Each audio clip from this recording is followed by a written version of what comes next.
yun nga mga abel. Ito mga abel, oh.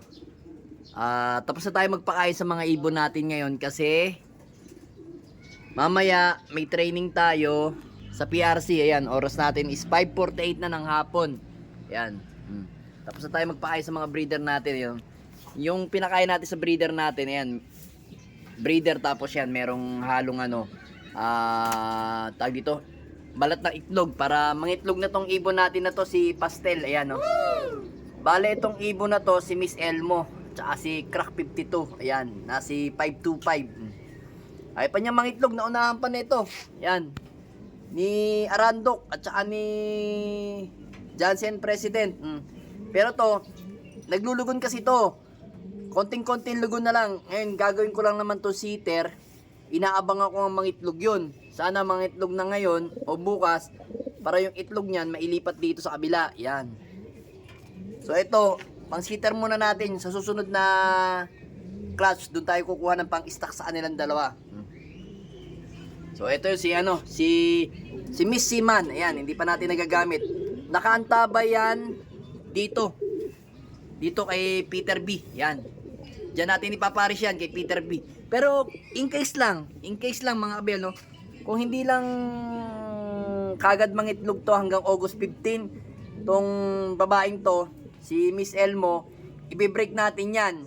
Tapos katapusan ng August, o sabihin na lang natin na mga 1 week lang o 2 weeks lang, ipaparis natin to. Yan, itong ibon na to si Miss Seaman. Yan, papasok natin yan dito kay Crack 52, 525. Yan, no? Ayaw pang mangitlog eh, pero buka na sipit-sipitan yan.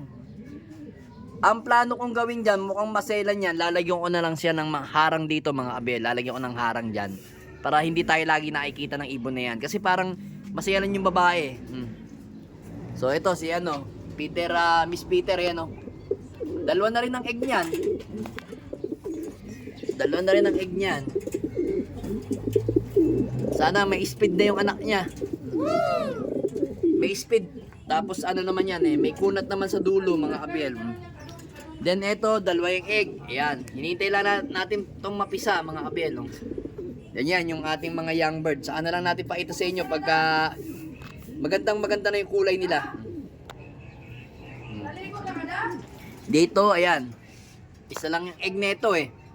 Pero magse-second clutch tayo dito kay 6.5. Si 6.5 condition na condition, nakita nyo. Pansinin nyo sa 6.5 up, nalabo.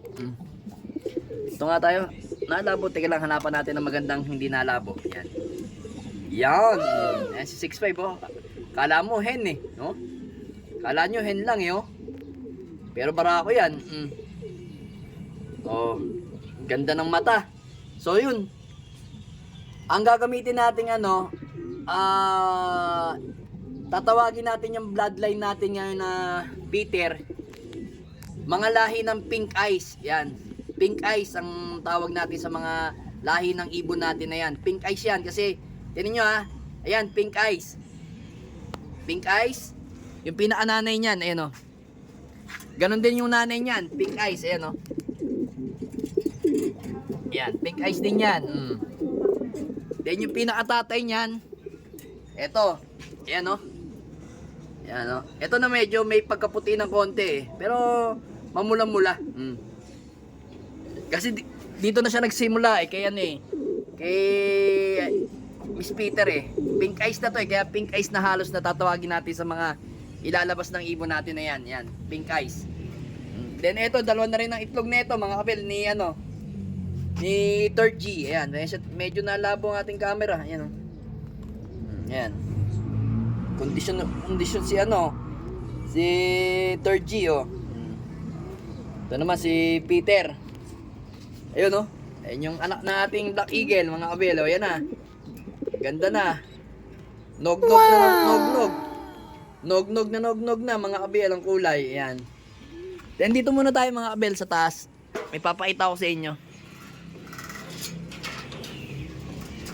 Parang ayaw nyo dito ilagay nga natin to dito. Yan dyan. Kasi parang naiilang kayo sa Kasi meron kanina dito na ayun, yung tag dito, yung ating tag dito, insulator, insulator nga ba? Tawag dito yan. anong nangyari? Nabalatan yan, nalaglag dito. Natatakot sila pumunta dito, ayan. Eh, nung nagpakain ako, ayaw nilang lumapit sa tubig. Yung pala meron nakalagay doon na ano, balat ng insulator ba yun? Wala na eh. Yun ang nakita ko sa akin, tinapon eh. So yun mga abel. Bale, eto mga ika-arga natin mamaya mga abel. Punta muna tayo dito, ayan. Si Grisel, ayan. Tapos ito, tingnan nyo ha. Tingnan nyo yung mata niya ha, oh. Oh, ayan yung lahi ng Peter natin, oh, pink eyes, oh. Ito pa, ayan oh, pink eyes, oh. Kaya nasabi ko sa inyo, pink eyes yung mga mata ng mga ibon natin. Yung mga lahi ni, lahi ni Miss Peter. Kaya tinatawag natin pink eyes. Ito po, lahi ni Miss Peter to. Ito. Yan. Yung pasaway natin na ibon. Ayan oh. Pink eyes din yan. Pansinin nyo ha. Pink eyes din, oh. Yan oh. So, asan pa yung isa na ika-arga natin? Bali, 1, 2, 3, 4.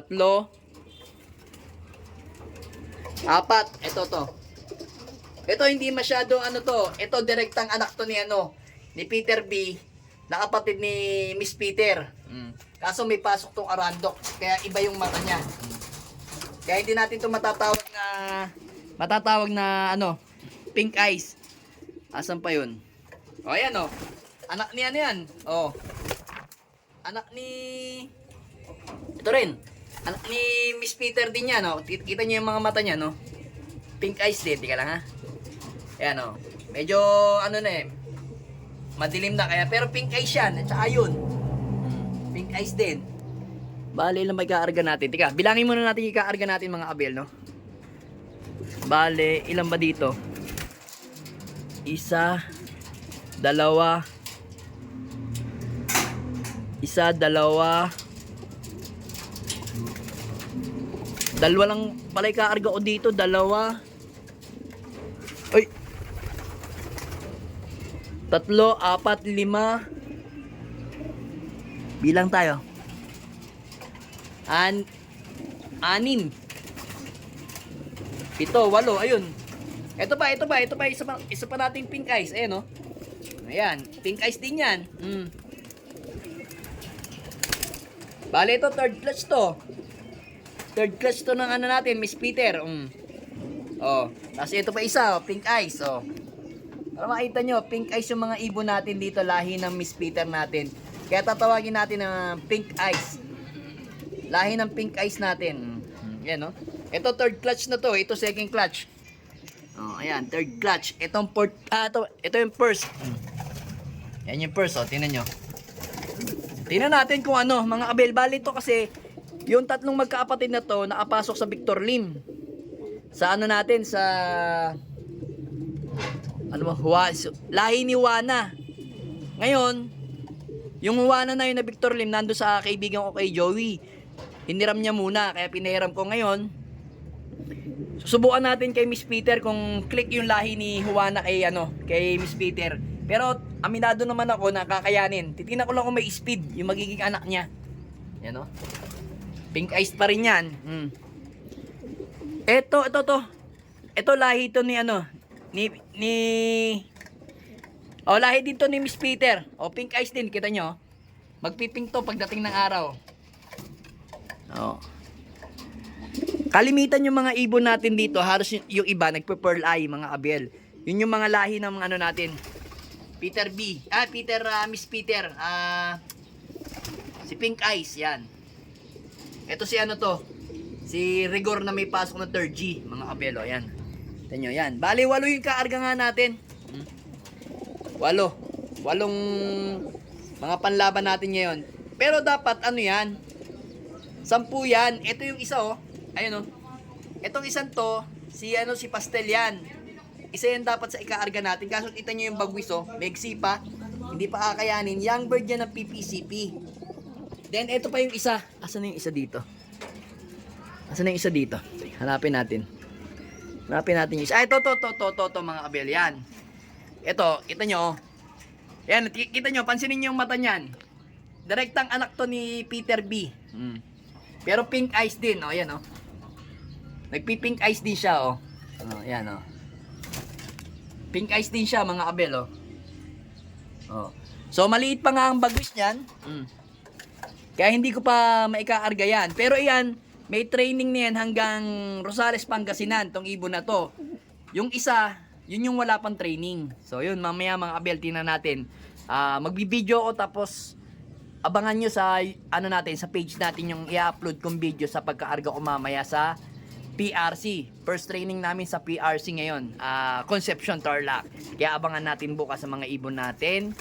Sa CCTV na lang pala kasi may trabaho ako, hindi ako maaabangan kasi kung mga 6:30 tingnan natin kung kaya ako maabangan hanggang 7:30 kasi baka umalis na ako dito. Linggo kasi yon, malakas yun. Kaya tingnan natin kung maabangan natin yung mga ibon natin. Pero bibilangin naman natin yung mga ibon natin pagdating natin dito ng tanghali. So yun, update ko kayo sa kargahan mamaya. Alright. Aray ko